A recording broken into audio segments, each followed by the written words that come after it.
Què? Encara no us he convençut de com de xulíssimes són les cooperatives de treball? Això deu ser perquè encara no us he explicat els seus avantatges.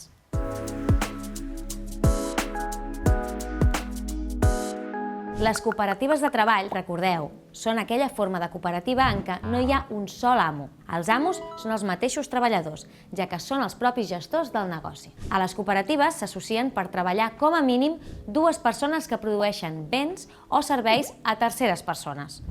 Això sí, per llei, si la cooperativa l'han construït dos socis, quan faci 5 anys que estan constituïts, hauran d'incorporar un tercer soci.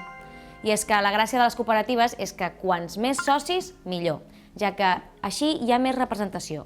I, com sabem, les decisions es prenen col·lectivament, seguint el principi d'un vot per persona. Una cooperativa de treball, sí o sí, ha de tenir les següents característiques. Cada soci treballador ha de dur a terme el seu treball per tal de fer possible el funcionament i el desenvolupament de la cooperativa, fent allò necessari per dur a terme l'activitat cooperativitzada, que és allò a què es dedica la cooperativa. Els socis treballadors de la cooperativa reben una compensació econòmica mensual segons la seva implicació.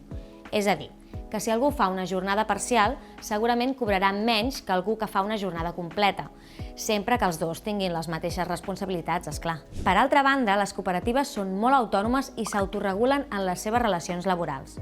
Tenen reglament de règim intern, comitès de treballadors per a la resolució de conflictes i espais de participació democràtica, entre molts altres mecanismes.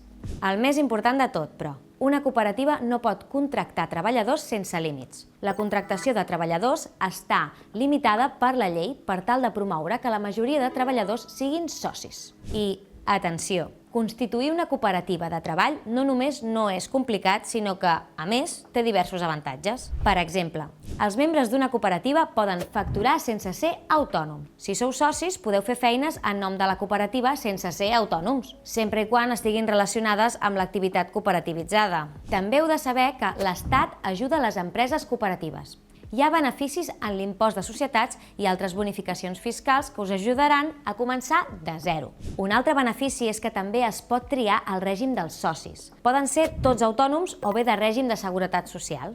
Això fa que tinguin flexibilitat per gestionar les seves prestacions socials i de seguretat laboral de la manera que els sigui més convenient. I el més bonic i important de tot és que qualsevol persona física o jurídica, tant pública com privada, pot ser sòcia d'una cooperativa. Ara bé, no totes les cooperatives de treball són idèntiques. Poden ser d'iniciativa social i sense ànim de lucre, per exemple. D'iniciativa social vol dir aquelles cooperatives que tenen com a finalitat la satisfacció de necessitats socials no ateses o ateses insuficientment pel mercat, com són la integració laboral de persones amb especials dificultats d'integració o afectades per l'exclusió social. I si són d'iniciativa social, també han de ser sense ànim de lucre.